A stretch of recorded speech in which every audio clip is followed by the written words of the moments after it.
Start with any opening comments you have and then go for questions.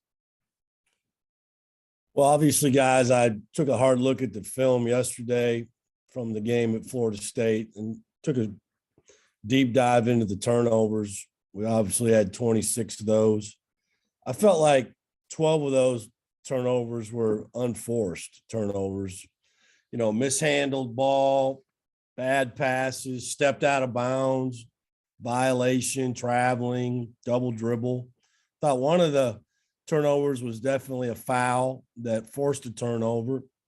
And then I thought the rest of them, we just, they stripped and ripped us or deflected passes with their length and their and how good they are on defense, because they are good at stealing the ball. But 26 is unacceptable. A lot's been made about we're going to play fast. We're going to be in transition a lot because we're good in transition, but we got to be under control and we got to sprint to the corners, have great spacing. But it's an important dimension of our offensive package, and our early offense production outweighs turnovers, but we got to limit and eliminate unforced ones, but it kind of comes with the territory a little bit. But I felt like the majority of our turnovers were in the half court. We got to be quick, but don't hurry. Don't get sped up. I thought we got sped up a lot in the first half, especially. We got to play off 2 feet. You've heard me say that over and over and over.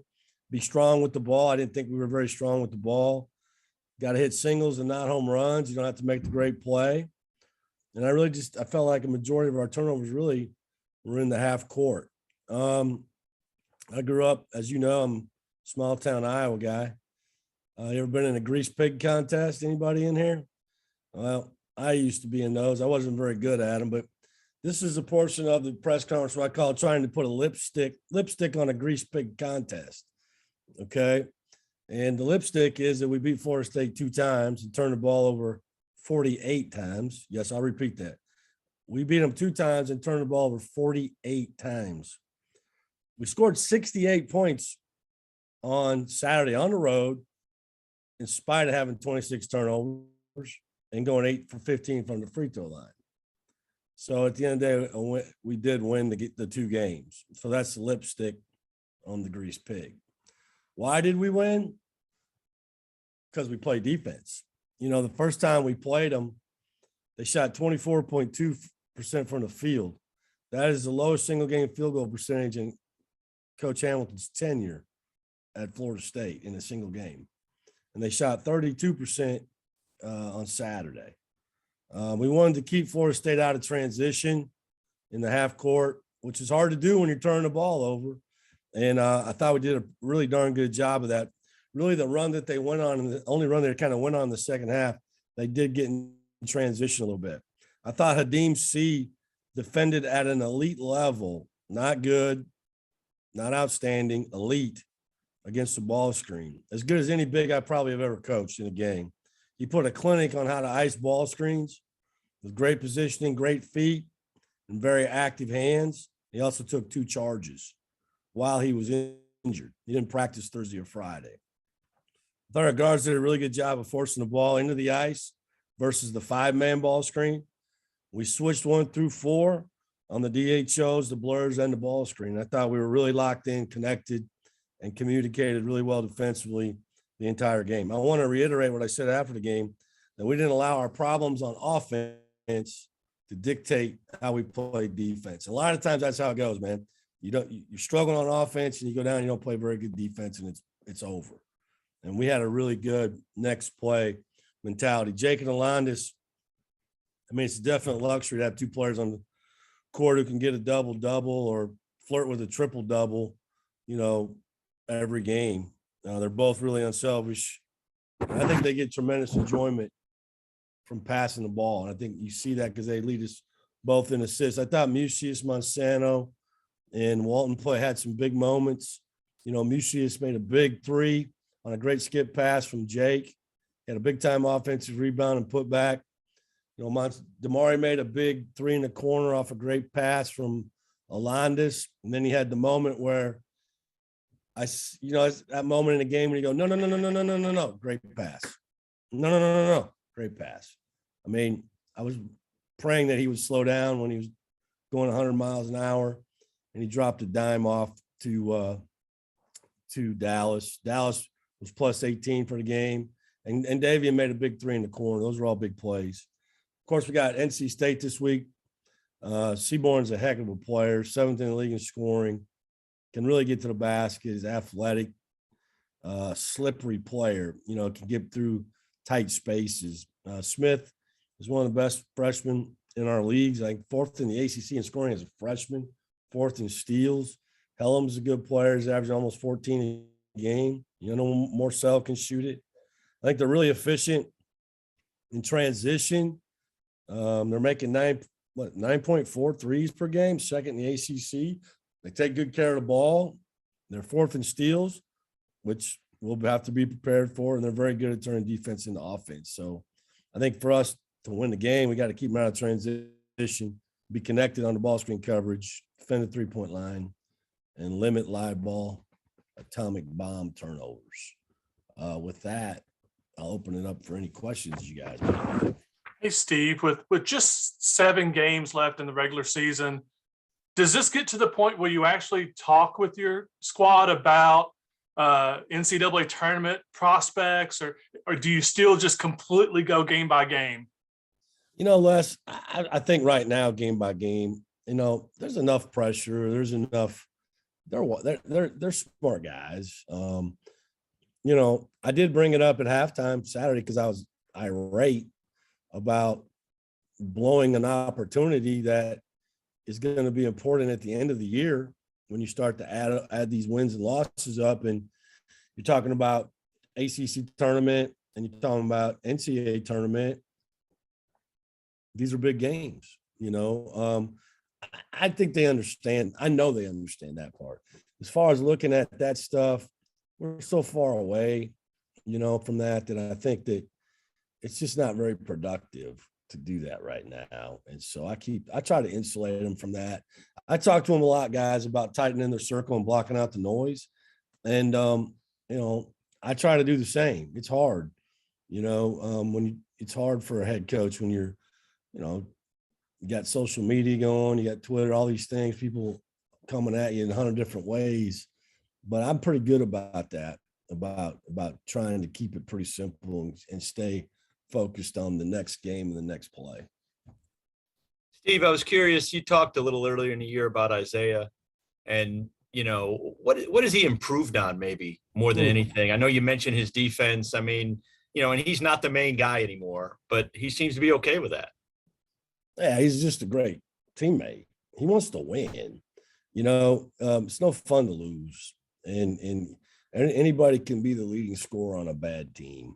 I think it's a lot more fun, and he would tell you that, to be still a double-digit scorer on a really good team. And so I respect him for that. I think he's gotten a lot tougher, and I've been really hard on him about that, and I was extremely hard on him about that on Saturday. And he kept coming back at me, which I like. He said, "Am I tough now? Am I tough now?" And I said, "Well, no, you're not. No, you're not." And I respect that. Now, he's become a very reliable 3-point shooter. The offensive rebound was a big play.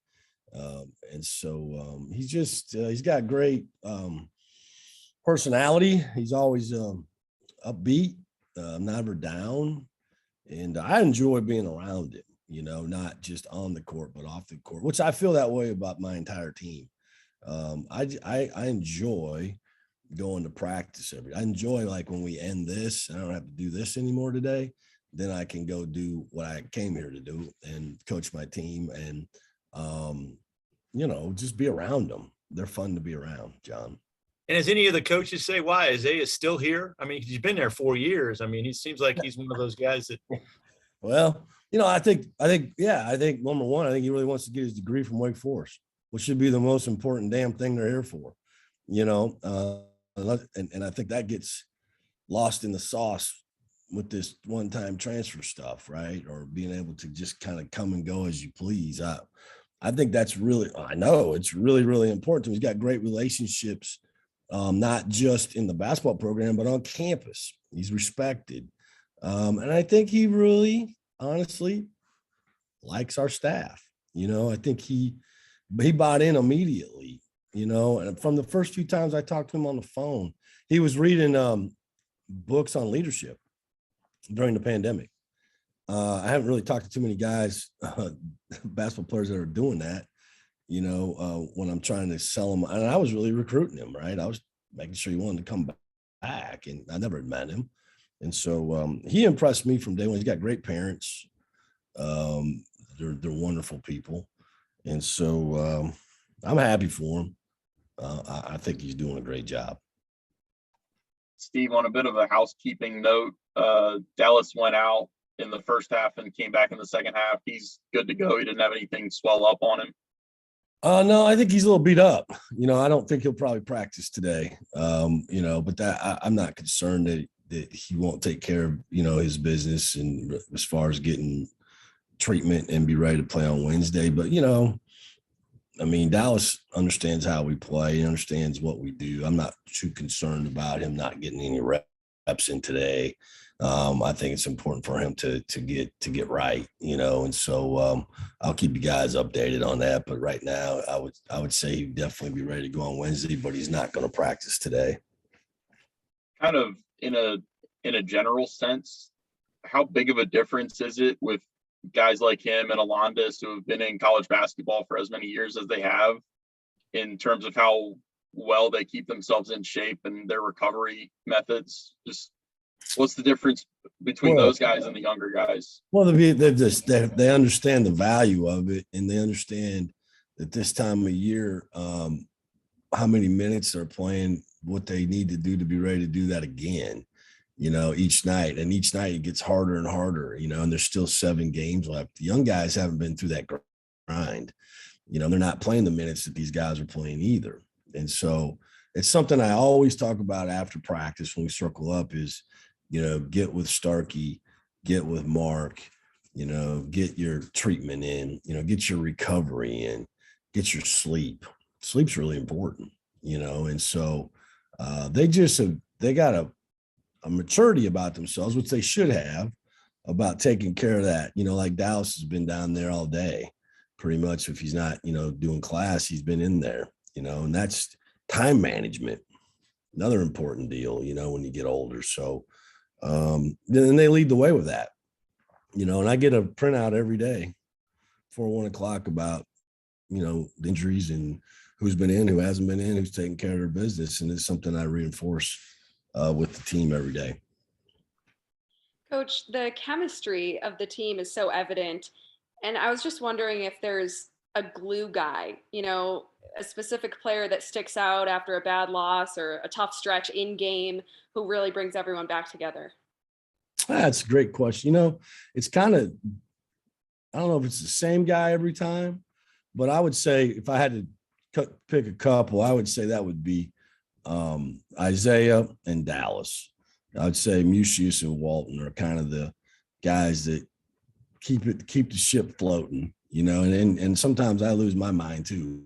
I called a timeout. I was so mad Saturday, I didn't even speak to them. They just kept looking at me, and I just kept glaring at them, and I didn't want to say something that I would regret, and it's because I was so upset with the way we were playing, because I know we're so much better than that. And but they know that too, but like positive talk comes from Dallas, comes from Isaiah the most. Davian is relatively pretty quiet. Alana's pretty quiet, but he'll say some things now and then, but the players really respect him. Jake's like me, he's emotional. We butt heads a lot, but in a good way. I would say Dream stays pretty positive, but I would say we call him Uncle Walt, which is everybody's got an old Uncle Walt in their family. That's Dallas, and Zay would be the guys that I would say are the best at that for sure.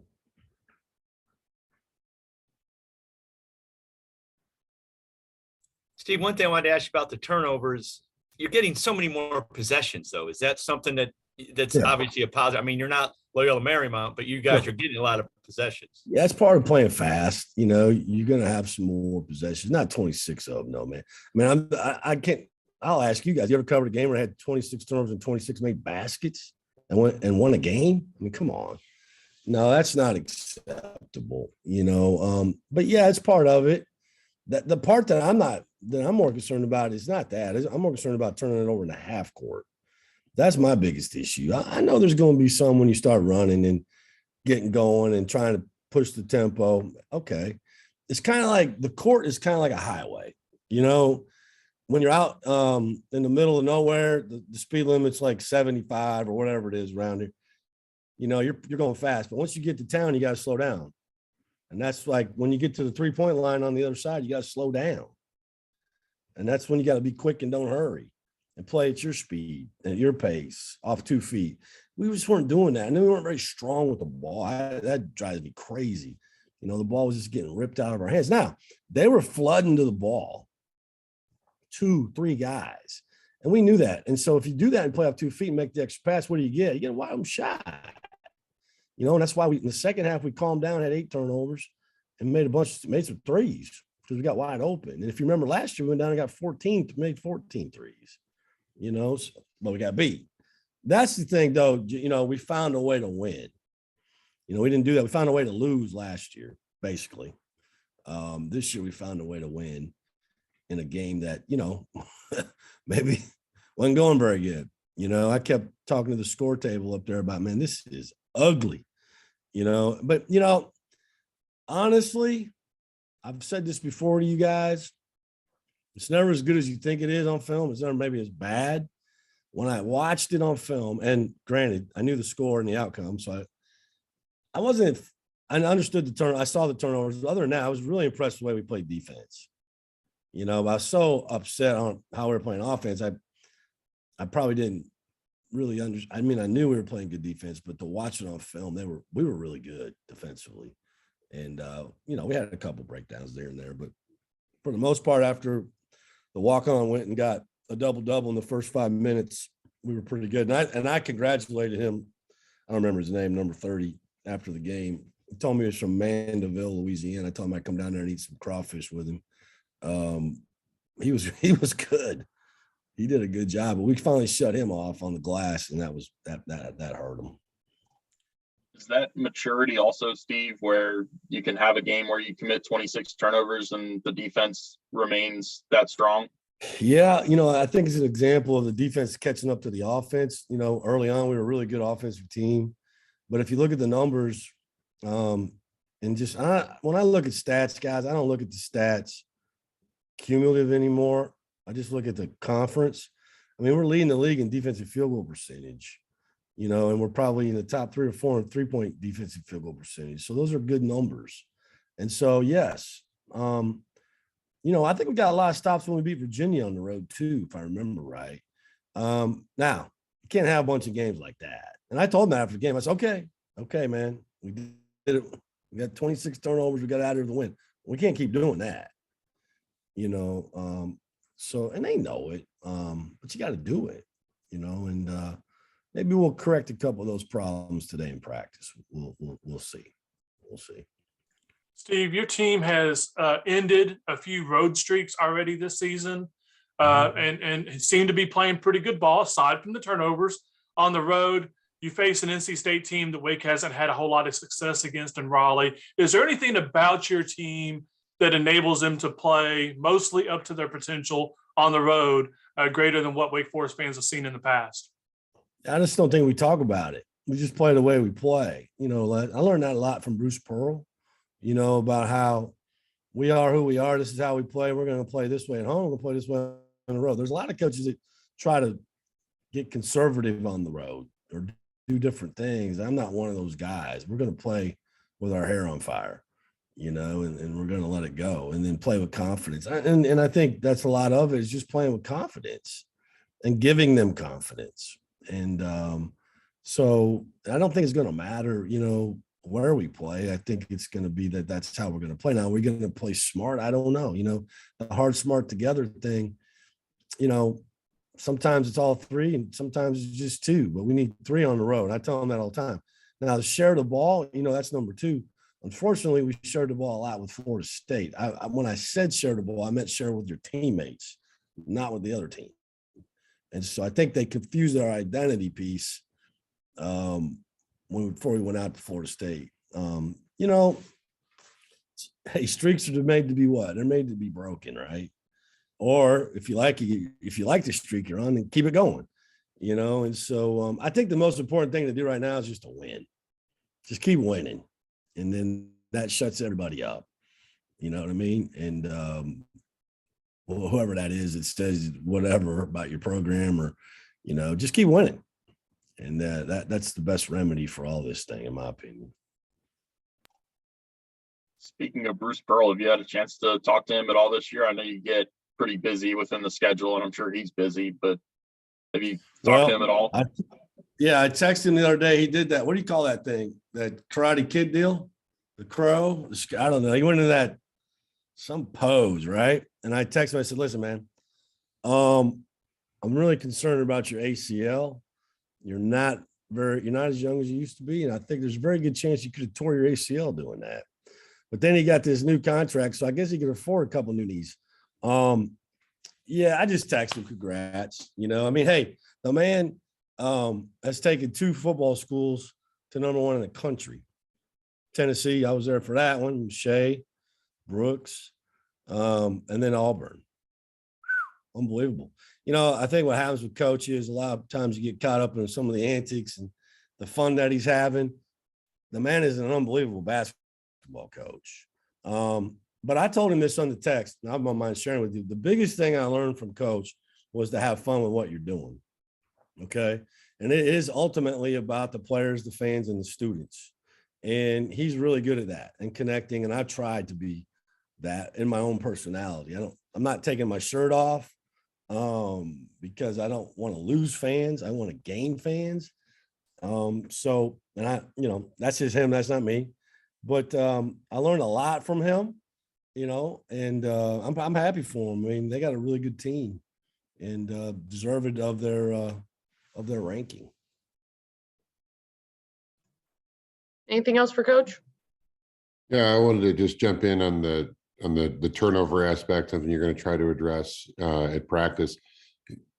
How do you drill down on these guys that, like you said, you got out of FSU with a win, 26 turnovers. So let's not do that again. But if you have a situation like that where where the ball is getting ripped away and you're turning it over, there is that danger that the offense may not be there, even though you have those extra possessions. You have a cold night shooting. I mean, the whole combination of things. So how do you really get it into their heads? Like, look, we can score, but we got to protect the basketball. I think you are what you emphasize. Okay. And it's something that we definitely emphasize, but maybe we probably need to emphasize it even more. The hard part about emulating that in practice, Mike, is the fact that you get this late in the year, there's very few times you can really go really, really hard with defense, right? And so you have to pick and choose. Like today, we're going to have a couple segments in there where it's going to get difficult. Okay. And how do you create that? Well, you do it with disadvantage. Like you make it 3-on-4, 4-on-3, you trap the ball, you make them throw out of those things, because to really make it game-like is hard unless you're doing it in the game. And especially this late in the year. So it's just something we need to talk about, but you can talk about till you're blue in the face, you got to go do it. And, I don't know what we're averaging. I think we're averaging about, was it 14 a game? I don't know. I mean, it's acceptable. I mean, 12 is great below, getting around 15 is probably 16 is too many, but a lot of times turnovers are dictated by the pace that you play at too now. I mean, Virginia has unbelievable turnovers. They don't foul allegedly. And, it's, but a lot of it is their style of play. Right. And so I want to play faster, more possessions. There's going to be some of those, just not the 26 or 22, and listen, we got to give credit to Florida State too.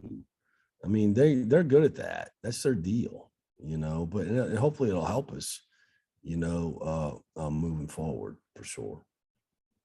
What do you think has been one of the big lessons that this group has learned since day one in terms of how they've played and how they've progressed and how they've gotten better. It seems like you guys are getting better each week, which is obviously the goal for you as a coach. Sure. I mean, I think if you go back and look at my teams over the years, we have gotten better because I think with this team, I think the defense is caught up. It's getting there. We were really pretty good offensively from the day we stepped on campus, just as far as the individual talents. And then we came together, philosophically with our offense, and we were pretty good at it. And most times, you know what? That's what kids want to do, right? The hard part is defending. And I think what we've done is we've learned, along back, VMI, they had us, and then we got 10 stops, 9 stops in a row to help us win the game. Virginia, I remember that game, getting a lot of stops late. Florida State, just understanding that you can win by playing good defense and rebounding the ball. The shots, you're right, they're not always going to be there. Now, this team, we shot 45% on Saturday. You know what I mean? We shot 36 or something from 3.